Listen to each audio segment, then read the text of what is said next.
ನಮಸ್ಕಾರ. ಈಗಾಗಲೇ 40,000ಕ್ಕೂ ಹೆಚ್ಚು ಜನ ನನ್ನ ಕಳೆದ ಒಂದು ಸಂಚಿಕೆಯಲ್ಲಿ ಆ, ಇಂಗ್ಲೀಷ್ನ ಮಾತಾಡೋಕ್ಕೆ ಶುರು ಮಾಡೋದು ಹೇಗೆ ಅಂತ ಒಂದು ಸಂಚಿಕೆ ಮಾಡಿದ್ದೆ. ಅದನ್ನು ನೋಡಿ ಮೆಚ್ಕೊಂಡಿದ್ದಾರೆ. ಅದನ್ನು ನೋಡಿ ಬಹಳಷ್ಟು ಜನ ತುಂಬ ಸಹಾಯ ಆಯಿತು, ಥ್ಯಾಂಕ್ ಯು ಅಂತ ತಿಳಿಸಿದರು. ಅದಾದಮೇಲೆ ಸುಮಾರು ಜನ ಕೇಳಿದ್ದಾರೆ, ಇದೇ ಥರ ಇನ್ನಷ್ಟು ಉಪಾಯಗಳನ್ನು ಹೇಳ್ಕೊಡಿ ಅಂತ.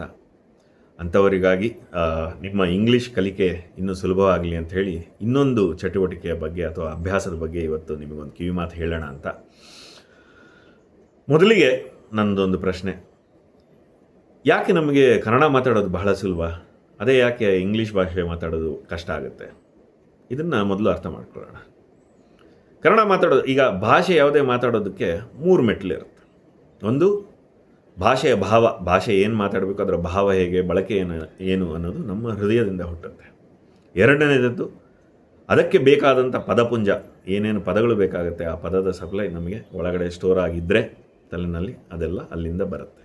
ಮೂರನೇದು ಉಚ್ಚಾರ, ಆ ಪದಗಳನ್ನು ಈ ಭಾವನ ಎಲ್ಲ ಸೇರಿಸಿ ಒಂದು ಬಳಕೆಗೆ ಒಂದು ಫಾರ್ಮ್ಯಾಟ್ ಅಂತೀವಲ್ಲ ಆ ರೀತಿ ರೆಡಿ ಮಾಡಿ ಅದನ್ನು ಉಚ್ಚರಿಸಿ ಆಚೆ ಭಾಷೆ ಬರುತ್ತೆ. ಹೀಗೆ ನಾವು ಭಾಷೆ ಮಾತಾಡೋದು. ಕನ್ನಡ ಬಹಳ ಸುಲಭ, ಯಾಕೆ ಅಂದರೆ ಚಿಕ್ಕನಿಂದ ಮಾತಾಡಿ ನಮ್ಮ ಪದಪುಂಜ ಒಳಗಡೆ ಸೇರ್ಕೊಂಡ್ಬಿಟ್ಟಿರುತ್ತೆ. ಹಾಗಾಗಿ ಪದಪುಂಜ ಯಾವಾಗ ಬೇಕಾದ್ರೂ ನಮಗೆ ಸಪ್ಲೈ ಸಿಗುತ್ತೆ. ಎರಡನೇದು ಭಾವ, ಮೊದಲಿಗೆ ಇದ್ದಿದ್ದ ಭಾವ ಮಾತೃಭಾಷೆ ಆದ್ದರಿಂದ ಸರಾಗವಾಗಿ ಆಚೆ ಬರೆಯುತ್ತೆ, ಹರಿಯುತ್ತೆ. ಮೂರನೇದು ಉಚ್ಚಾರ, ಬಹಳ ಸುಲಭ, ಯಾಕೆಂದರೆ ಮಾತಾಡಿ ಮಾತಾಡಿ ಮಾತಾಡಿ ನಮಗೆ ಚಿಕ್ಕಂದಿನಿಂದ ಅಭ್ಯಾಸ ಆಗೋಗ್ಬಿಟ್ಟಿರುತ್ತೆ. ಹಾಗಾಗಿ ನಮಗೆ ಕನ್ನಡ ಭಾಷೆ ಸರಾಗವಾಗಿ ಆಚೆ ಬರುತ್ತೆ. ಅದೇ ಇಂಗ್ಲೀಷ್ ಅಂದ ತಕ್ಷಣ ಮೊದಲಿಗೆ ಅದರ ಭಾವನೆ, ಅದರ ಉಚ್ಚಾರ ಅಂದರೆ ಅದರ ಬಳಕೆ ನಮಗೆ ಗೊತ್ತಿರೋದಿಲ್ಲ. ಎರಡನೇದು ಪದಗಳ ಅಷ್ಟೊಂದು ಪರಿಚಯ ಇರೋದಿಲ್ಲ. ಪದಗಳು ಅಷ್ಟೊಂದು ನಮಗೆ ಗೊತ್ತಿದ್ರೂ ಆ ಗಾಬರಿಗೆ ಅರ್ಧ ಆಚೆ ಬರೋದಿಲ್ಲ. ಅದು ಬರೋಕ್ಕೆ ತಯಾರಾದ್ರೂ ಉಚ್ಚಾರ ಗೊತ್ತಿರೋದಿಲ್ಲ. ಹೆಂಗೆ ಉಚ್ಚಾರ ಮಾಡ್ತೀವೋ ಏನು, ಆ ಗಾಬರಿ ಎರಡೆರಡು ಸಲ ಅದ್ರ ಬಗ್ಗೆ ಒಂದು ಟೆನ್ಷನ್ ಆಗಿಬಿಟ್ಟು ಅರ್ಧ ಬಾಯೇ ಬರೋದಿಲ್ಲ. ಅದನ್ನೇ ಬಹಳಷ್ಟು ಜನ ಕಮೆಂಟ್ಗಳಲ್ಲಿ ತಿಳಿಸಿದರು, ಸರ್ ನನಗೆ ಬರುತ್ತೆ ಭಾಷೆ, ನನಗೆ ಇಂಗ್ಲೀಷ್ ಗೊತ್ತಿದೆ, ಆದರೆ ಮಾತಾಡೋಕ್ಕೆ ಅಂತ ಹೊರಟ್ರೆ ಬಾಯೇ ಬರೋದಿಲ್ಲ ಸರ್. ಅದಕ್ಕೋಸ್ಕರನೇ ಬಾಯಿ ಸ್ಟ್ರಕ್ ಆಗೋದು. ಯಾಕೆಂದರೆ ನಿಮ್ಮ ಮನಸ್ಸು ಏಕಕಾಲದಲ್ಲಿ 3 ವಿಷಯನೂ ನೋಡೋಕ್ಕೆ ಶುರು ಮಾಡುತ್ತೆ. ಕನ್ನಡ ಮಾತಾಡಬೇಕಾದ್ರೆ 3 ವಿಷಯಗಳು ನಮಗೇ ಗೊತ್ತಿಲ್ಲದಲೇ ಸರಾಗವಾಗಿ ನಡೆದೋಗುತ್ತೆ. ಆದರೆ ಇಂಗ್ಲೀಷ್ ವಿಷಯ ಅಂದರೆ ಒಂದೊಂದೂ ಅದರದ್ದೇ ಪ್ರಾಮುಖ್ಯತೆ ಆಗೋಗ್ಬಿಡುತ್ತೆ. ಮನಸ್ಸಿಗೆ ಕಷ್ಟ ಆಗುತ್ತೆ. ಏನು ಫಸ್ಟು ಭಾವನ ಅರ್ಥ ಮಾಡ್ಕೊಳ್ಳ, ಹೆಂಗೆ ಹೇಳಲಿ ಅನ್ನೋದ, ಅಥವಾ ಪದ ಎಲ್ಲಿ ಹುಡುಕ್ಲಿ, ಯಾವ ಪದ ಹೇಳಬೇಕು, ಇದನ್ನು ಹೆಂಗೆ ಹೇಳೋದು, ಮೂರನೇದು ಹೆಂಗೆ ಉಚ್ಚಾರ ಮಾಡೋದು, ಅದ್ರ ಬಳಕೆ ಹೆಂಗೆ, ಈ 3 ವಿಷಯನ ಒಟ್ಟಿಗೆ ನಡೆಸೋದ್ರಲ್ಲಿ ಮನಸ್ಸು ಸಮಯ ತಗೊಳುತ್ತೆ. ಹಾಗಾಗಿ ನಾವು ತಡವರಿಸೋದು ಅಥವಾ ತೊದಲಿಸೋದು ಅಥವಾ ಏನು ಮಾತಾಡಬೇಕು ಅಂತ ಬಾಯೇ ಬರಲ್ಲ ಅಂತೀವಲ್ಲ, ಅದಕ್ಕೆ ಅದೇ ಕಾರಣ.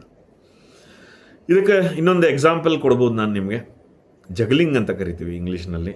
ಈ ನಿಮ್ಮ ಕೈಗೆ ನಾನು 1 ಚೆಂಡು ಕೊಟ್ಬಿಟ್ಟು ಮೇಲೆ ಹಿಡೀರಿ ಅಂತಂದರೆ ಭಾಳಷ್ಟು ಜನ ಹಿಡಿತೀರ. ಅದೇ 2 ಚೆಂಡು ಕೊಟ್ಟರೆ ಎರಡನ್ನೂ ಬಹುಶಃ ಎತ್ತಿ ಆ ಕಡೆ ಈ ಕಡೆ ಮಾಡಿ ಹಿಡಿಬೋದು. 3ನೇದು ಕೊಟ್ಟರೆ ಬಹಳ ಕಷ್ಟ ಆಗುತ್ತೆ.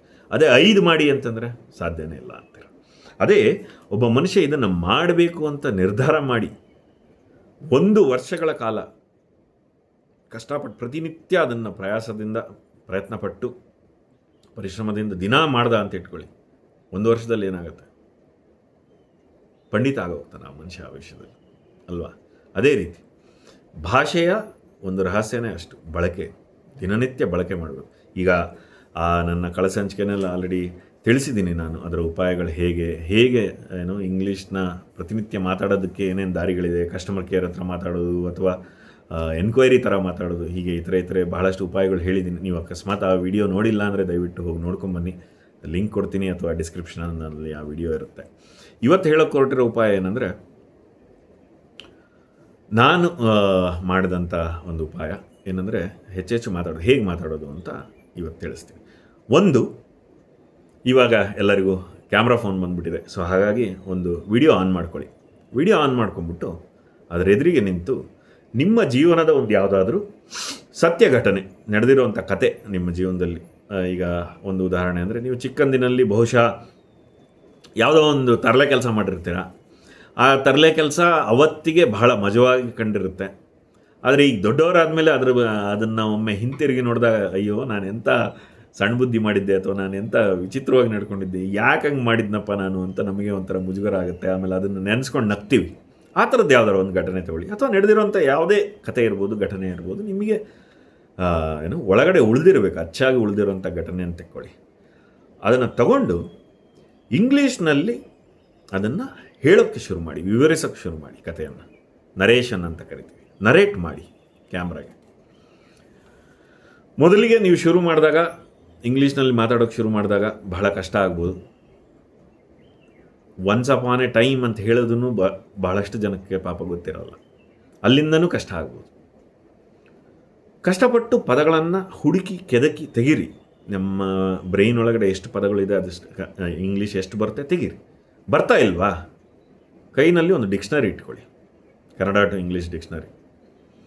ಒಂದು ಪದ ನಿಮಗೆ ಸಿಗ್ತಾ ಇಲ್ವಾ, ಆ ಪದನ ನೆನೆಸ್ಕೊಳ್ಳಿ. ಆ ಪದನ ಇಟ್ಕೊಂಡು ಡಿಕ್ಷನರಿಯಲ್ಲಿ ಅದರ ಅರ್ಥ ಏನು ಹುಡುಕಿ ನೋಡಿ. ಅಥವಾ ಇನ್ನೊಂದು ಉಪಾಯ ಅಂತಂದರೆ ಗೂಗಲ್ನಲ್ಲಿ ಸಿಗುತ್ತೆ. ಗೂಗಲ್ನಲ್ಲಿ ನೀವು ಹೋಗಿ, ಈಗ ನನಗೆ ಸಿಗ್ತಾ ಇಲ್ಲ ಅನ್ನುವುದನ್ನು ಇಂಗ್ಲೀಷ್ನಲ್ಲಿ ಹೇಗೆ ಹೇಳೋದು ಅಂತ ನೀವು ಹೋಗಿ ಟೈಪ್ ಮಾಡಿ ಕೇಳಿದರೆ ಹೇಳುತ್ತೆ. ಅಥವಾ ಈಗ ವಾಯ್ಸ್ ಸರ್ಚ್ ಇದೆ ರೀ. ನೀವು ಸರ್ಚ್ ಒಂದೇನು ರೋ ಇರುತ್ತಲ್ಲ, ಅದರ ಎಂಡಲ್ಲಿ ಒಂದು ಮೈಕ್ ರೂಪದಲ್ಲಿ ಒಂದು ಸಿಂಬಲ್ ಕೊಟ್ಟಿರ್ತಾರೆ. ಆ ಮೈಕ್ ಮೇಲೆ ಓದ್ತಿದ್ರೆ ನೀವು ಮಾತಾಡಿ ಕೇಳ್ಬೋದು. What is the meaning of ಸಿಗ್ತಾ ಇಲ್ಲ ಅಂತ. ಬಹಳಷ್ಟು ಸಮಯ ಅದು ಚೆನ್ನಾಗಿ ಕೆಲಸ ಮಾಡುತ್ತೆ. ಇಲ್ಲ ಟೈಪ್ ಮಾಡಿ ಕೇಳ್ಬೋದು. ಅದು ಕೇಳಿದಾಗ ನಿಮಗೆ ಕೆಳಗಡೆ ಅದು ತೋರಿಸುತ್ತೆ. ಅದರ ಅರ್ಥ ಏನೇ ಬರಲಿ, ಅದರ ಪದ ಏನೇ ಬರಲಿ, ಅದನ್ನು ಕೆಳಗಡೆ ತೋರಿಸುತ್ತೆ. ಈಗ ಅದನ್ನು ಹೆಂಗೆ ಉಚ್ಚಾರ ಮಾಡೋದು ಗೊತ್ತಿಲ್ವಾ, ಉಚ್ಚಾರ ಮಾಡೋದಕ್ಕೂ ಅದರ ಪಕ್ಕದಲ್ಲಿ ಒಂದು ಮೈಕ್ ಸಿಂಬಲ್ ಬರುತ್ತೆ. ನೀವು ಅದನ್ನು ಕೇಳ್ಬೋದು. ಹೌ ಟು ಪ್ರೊನೌನ್ಸ್ ವರ್ಡ್ ಅಂತ ಹೇಳ್ಬಿಟ್ಟು ಅದನ್ನು ಟೈಪ್ ಮಾಡಿ. ಹೌ ಟು ಪ್ರೊನೌನ್ಸ್ ಒಂದು ಎಕ್ಸಾಂಪಲ್, ಹೌ ಟು ಎಕ್ಸಾಂಪಲ್ ಅಂತ. ಅಥವಾ ಹೌ ಟು ಪ್ರೊನೌನ್ಸ್ ಮಿಸ್ಚೀಫ್ ಅಂತ ಒಂದೆರಡು word. How to pronounce MISCHIEF ಅಂತ ಟೈಪ್ ಮಾಡಿಬಿಟ್ಟು ಸರ್ಚ್ ಮಾಡಿ. ಅವಾಗ ಕೆಳಗಡೆ ತೋರಿಸುತ್ತೆ. ಅದು ನಿಮಗೆ ಹೇಳುತ್ತೆ. ಸ್ಪೀಕರ್ದು ಒಂದು ಸಿಂಬಲ್ ಬರುತ್ತೆ. ಅದನ್ನು ಒತ್ತಿದರೆ ನಿಮಗೆ ಅದು ಉಚ್ಚಾರ ಮಾಡಿ ತೋರಿಸುತ್ತೆ, ಹೇಗೆ ಒಂದು ಪದನ ಉಚ್ಚಾರ ಮಾಡಬೇಕು. ಹಾಗೆ ಪದದ ಪರಿಚಯ ಮಾಡ್ಕೊಳ್ಳಿ. ಪದವನ್ನು ಯಾವ ಪದ ಅನ್ನೋದನ್ನು ಹುಡುಕಿ, ಆಮೇಲೆ ಆ ಪದದ ಅರ್ಥ ಏನು, ಅದರ ಬಳಕೆ ಏನು, ಯಾವ್ಯಾವ ಸಿಚುವೇಷನಲ್ಲಿ ಅದನ್ನು ಹೇಗೆ ನಾವು ಬಳಕೆ ಮಾಡ್ಬೋದು ಅನ್ನೋದಕ್ಕೂ ಅದರಲ್ಲಿ ನಿಮಗೆ ಉದಾಹರಣೆಗಳು ಕೊಟ್ಟಿರ್ತಾರೆ. ಅದನ್ನು ಓದಿ ಕಲ್ತ್ಕೊಳ್ಳಿ, ಆ ಪದದ ಬಳಕೆ ಹೇಗಿರುತ್ತೆ ಅಂತ. ಆಮೇಲೆ ಅದರ ಉಚ್ಚಾರನೂ ಕಲ್ತ್ಕೊಳ್ಳಿ.